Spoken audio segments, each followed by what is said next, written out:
What's your reaction to the proposals from the government?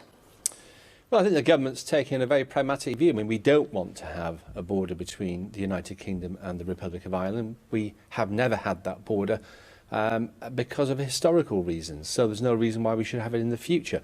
And it's quite a smart move on behalf of the government. I mean, I would describe it slightly differently than Faisal. Rather than shifting the blame, I would say showing the European Union up for what they are. Just as, of course, the government's proposals for citizens' rights, for residency rules, showed the European Union up for what they are, because the way the European Union reacted to that, and possibly the way it will react to this, will determine, what sort of club are they? Would you ever want to be a member of a club that behaves in the way that they do?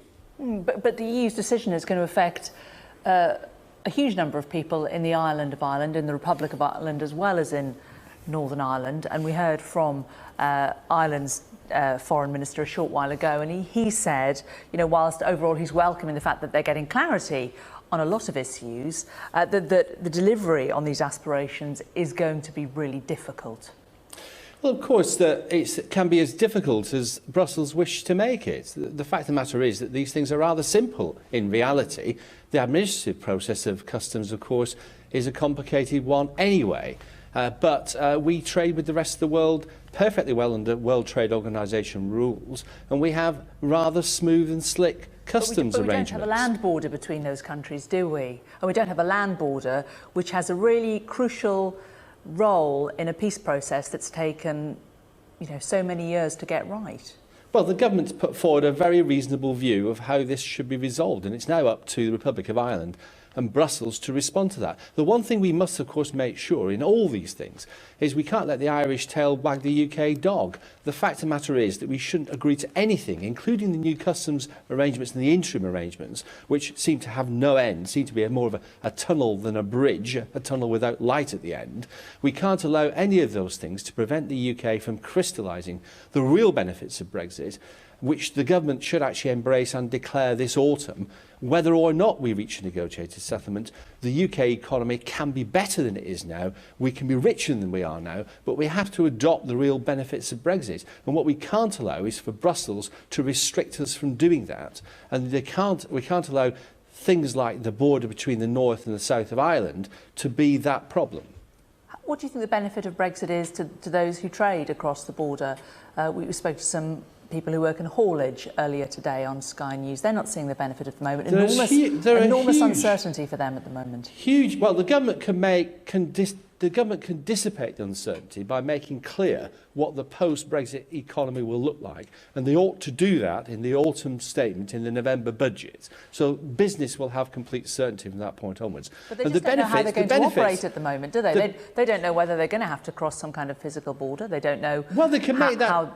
They can make that completely clear. It's giving them uncertainty at a time when they need certainty. No, we can have certainty. The government can make it clear, because these things are unilaterally in the gift of the government to provide the things that create benefit in the EU. Reform of the CAP, repatriation of fisheries, the better use of our net contribution to invest in infrastructure, for example, digital infrastructure, and invest in tax breaks for business. I'm not asking you about fishing. I'm asking you about the land border, Northern Ireland, and the businesses on that border, how they are going to be affected by this. Well, the government can make it clear what the post-Brexit situation will be, whether or not we reach a negotiated settlement. And we actually trade with countries all around the world without any let or hindrance, other than some administrative rules. We're making very heavy weather of this, so it's perfectly possible to trade across that border, whatever happens. But the government have made it clear that we're not actually going to put up border posts or any restrictions on that border, whatever the EU does. So that's a bit of clarity already.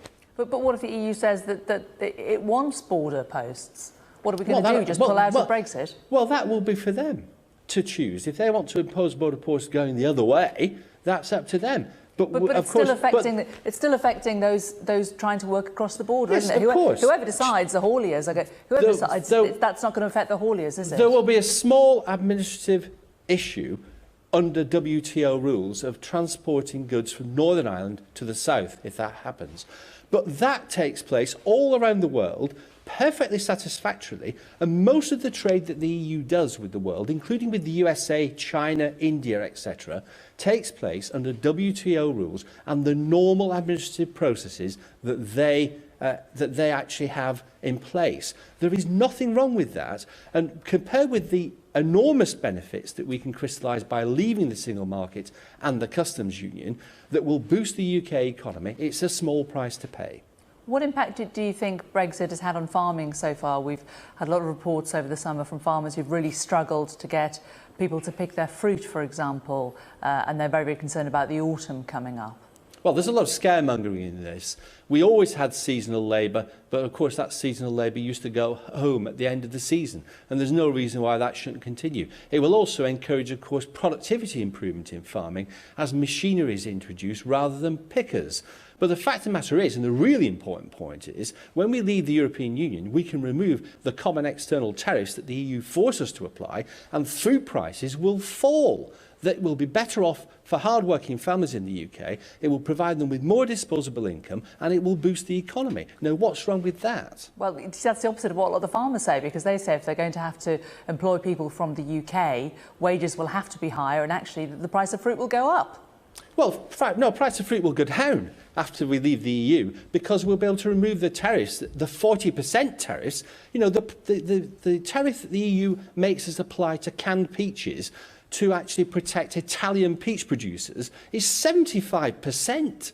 The fact of the matter is, we will have cheaper food when we leave the EU because we'll be able to remove external tariffs. Do they put tariffs on British strawberries? We can support British farmers through stewardship of the land grants, but the fact is we will be operating at world prices, which is cheaper than the protectionist European zone, and at the same time we'll be able to help developing countries in places like Africa and South America, who at the moment are downtrodden by the European Union because they're not allowed to produce product and export it to the EU because of the extremely high tariffs that the EU apply to those products.